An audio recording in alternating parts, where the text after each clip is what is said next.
2025 के top 5 mid cap stocks फाइनेक्सियम के साथ। दोस्तों, क्या आप जानते हैं कि शेयर बाजार में सबसे ज्यादा मुनाफा कहां छुपा है?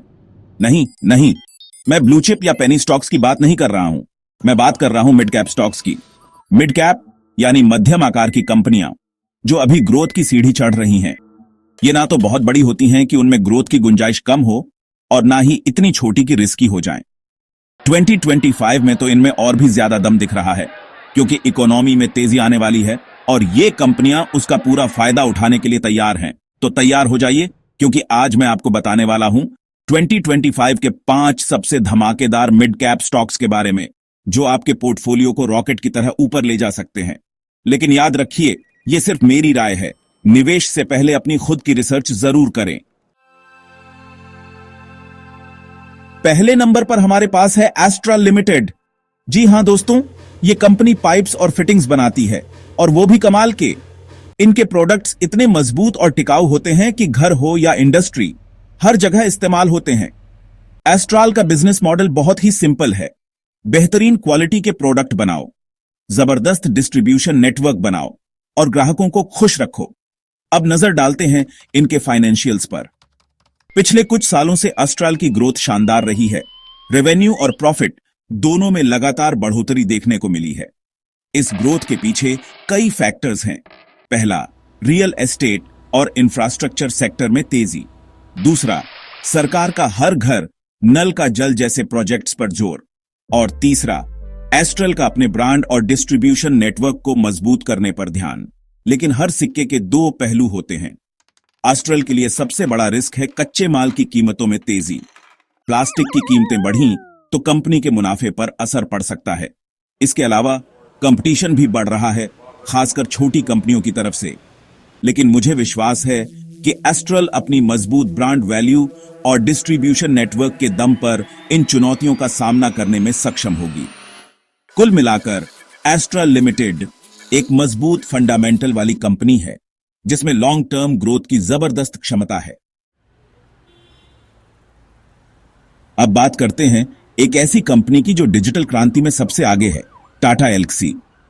ये कंपनी डिजाइन और टेक्नोलॉजी सॉल्यूशंस प्रोवाइड करती है, और वो भी ऐसे ऐसे सेक्टर्स को जो भविष्य हैं, automotive, broadcast, communication, health care और मेडिकल डिवाइसेस। टाटा एल्क्सी का फोकस है नई टेक्नोलॉजी को अपनाना और उसका इस्तेमाल ऐसे सॉल्यूशंस बनाने में करना जो उनके क्लाइंट्स को कंपटीशन में आगे रखें। चाहे बात कनेक्टेड कार्स की हो या फिर डिजिटल हेल्थ केयर की, टाटा एल्क्सी हर जगह अपनी छाप छोड़ रही है। फाइनेंशियल्स की बात करें तो टाटा एल्क्सी का ट्रैक रिकॉर्ड शानदार रहा है। कंपनी लगातार डबल डिजिट ग्रोथ दर्ज कर रही है और उसका प्रॉफिट मार्जिन भी काफी हेल्दी है। इस सक्सेस के पीछे कई कारण हैं। पहला, डिजिटल टेक्नोलॉजी की मांग में तेजी से इजाफा हो रहा है। दूसरा, टाटा एल्क्सी का फोकस इनोवेशन पर है और कंपनी लगातार नए नए सॉल्यूशंस ला रही है। और तीसरा, टाटा ग्रुप का भरोसा भी कंपनी के लिए एक बड़ा प्लस पॉइंट है। लेकिन टाटा एल्क्सी के लिए चुनौतियां भी कम नहीं है। टेक्नोलॉजी की दुनिया बहुत तेजी से बदल रही है और कंपनी को इस बदलाव के साथ चलने के लिए लगातार अपने आप को अपडेट करना होगा। इसके अलावा कंपटीशन भी बढ़ रहा है, खासकर ग्लोबल प्लेयर्स की तरफ से। लेकिन मुझे विश्वास है कि अपनी मजबूत टेक्नोलॉजी, इनोवेटिव अप्रोच और टाटा ब्रांड के साथ टाटा एल्क्सी इन चुनौतियों से पार पा लेगी और आने वाले समय में भी शानदार प्रदर्शन करेगी। दोस्तों, क्या आप जानते हैं कि भारत धीरे धीरे दुनिया का इलेक्ट्रॉनिक्स मैन्युफैक्चरिंग हब बनता जा रहा है? और इस क्रांति में सबसे आगे है डिक्सन टेक्नोलॉजीज। यह कंपनी इलेक्ट्रॉनिक्स प्रोडक्ट्स की मैन्युफैक्चरिंग करती है, और वो भी कई बड़े बड़े ब्रांड्स के लिए। डिक्सन का बिजनेस मॉडल है कॉन्ट्रैक्ट मैन्युफैक्चरिंग, यानी ये दूसरी कंपनियों के प्रोडक्ट्स अपने फैक्ट्री में बनाकर देती है। इससे डिक्सन को अपना खुद का ब्रांड बनाने और मार्केटिंग करने की जरूरत नहीं पड़ती। ये सिर्फ अपनी मैन्युफैक्चरिंग एक्सपर्टीज पर ध्यान देती है। अब नजर डालते हैं डिक्सन के फाइनेंशियल्स पर। पिछले कुछ सालों से कंपनी की ग्रोथ शानदार रही है।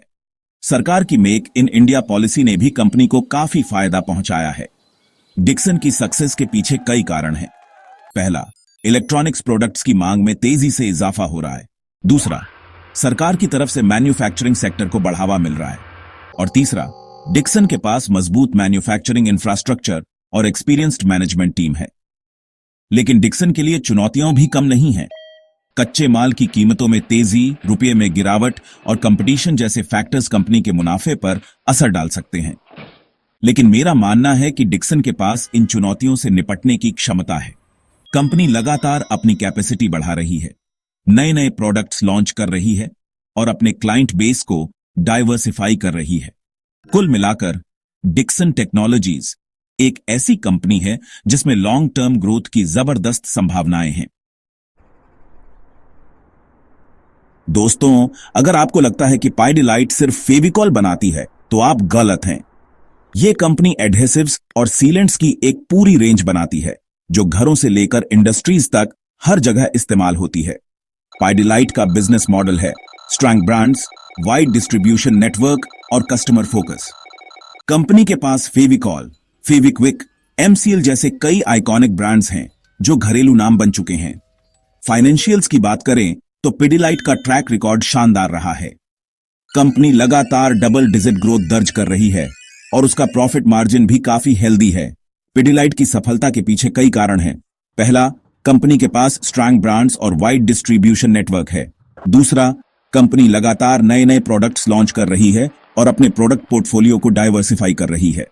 और तीसरा, कंपनी का फोकस इनोवेशन और क्वालिटी पर है। लेकिन पाइडीलाइट के लिए चुनौतियां भी कम नहीं हैं। कच्चे माल की कीमतों में तेजी, कंपटीशन और रियल एस्टेट सेक्टर में सुस्ती जैसे फैक्टर्स कंपनी के मुनाफे पर असर डाल सकते हैं। लेकिन मेरा मानना है कि पाइडीलाइट के पास इन चुनौतियों से निपटने की क्षमता है। कंपनी लगातार अपने प्रोडक्ट मिक्स को बेहतर बना रही है, अपनी कॉस्ट को कंट्रोल कर रही है और नए मार्केट्स में प्रवेश कर रही है। कुल मिलाकर पाइडीलाइट इंडस्ट्रीज एक ऐसी कंपनी है जिसमें लॉन्ग टर्म ग्रोथ की जबरदस्त संभावनाएं हैं। दोस्तों, गर्मी हो या सर्दी, कोल्ड ड्रिंक की डिमांड तो हमेशा रहती है और इस डिमांड को पूरा करने में सबसे आगे है वारन बेवरेजेस। ये कंपनी पेप्सिको की प्रोडक्ट्स की बॉटलिंग और डिस्ट्रीब्यूशन करती है, और वो भी न सिर्फ भारत में बल्कि कई दूसरे देशों में भी। वारन बेवरेजेस का बिजनेस मॉडल है फ्रैंचाइजी बॉटलिंग, यानी ये पेप्सिको से कंसंट्रेट खरीदती है, उससे कोल्ड ड्रिंक बनाती है और फिर उसे अपने डिस्ट्रीब्यूशन नेटवर्क के जरिए मार्केट में बेचती है। फाइनेंशियल्स की बात करें तो वारन बेवरेजेस का ट्रैक रिकॉर्ड शानदार रहा है। कंपनी लगातार डबल डिजिट ग्रोथ दर्ज कर रही है और उसका प्रॉफिट मार्जिन भी काफी हेल्दी है। वारन बेवरेजेस की सफलता के पीछे कई कारण हैं। पहला, कोल्ड ड्रिंक की डिमांड में लगातार इजाफा हो रहा है। दूसरा, कंपनी के पास पेप्सिको जैसे ग्लोबल ब्रांड का सपोर्ट है। और तीसरा, कंपनी का डिस्ट्रीब्यूशन नेटवर्क काफी मजबूत है। लेकिन वारन बेवरेजेस के लिए चुनौतियां भी कम नहीं हैं। कच्चे माल की कीमतों में तेजी, कंपटीशन और हेल्थ को लेकर लोगों की बढ़ती जागरूकता जैसे फैक्टर्स कंपनी के मुनाफे पर असर डाल सकते हैं। लेकिन मेरा मानना है कि वारन बेवरेजेस के पास इन चुनौतियों से निपटने की क्षमता है। कंपनी लगातार अपने प्रोडक्ट पोर्टफोलियो को डाइवर्सिफाई कर रही है, नए नए मार्केट्स में प्रवेश कर रही है और अपनी ऑपरेशनल एफिशिएंसी को बेहतर बना रही है। कुल मिलाकर वारन बेवरेजेस एक ऐसी कंपनी है जिसमें लॉन्ग टर्म ग्रोथ की जबरदस्त संभावनाएं हैं। दोस्तों, ये थी मेरी 2025 के टॉप 5 मिड कैप स्टॉक्स की list. Astral, Tata Elxsi, Dixon, Pidilite और वारन बेवरेजेस ये वो कंपनियां हैं जो मुझे लगता है कि आने वाले समय में शानदार प्रदर्शन कर सकती है। लेकिन याद रखिए, यह सिर्फ मेरी रिसर्च और विश्लेषण पर आधारित मेरी राय है। निवेश करने से पहले अपनी खुद की रिसर्च जरूर करें, अपने फाइनेंशियल एडवाइजर से सलाह जरूर लें। मुझे उम्मीद है कि आपको यह वीडियो पसंद आया होगा। अगर आपको यह वीडियो पसंद आया हो तो इसे लाइक और शेयर जरूर करें और ऐसे ही और जानकारी के लिए हमारे चैनल को सब्सक्राइब करना ना भूलें। धन्यवाद।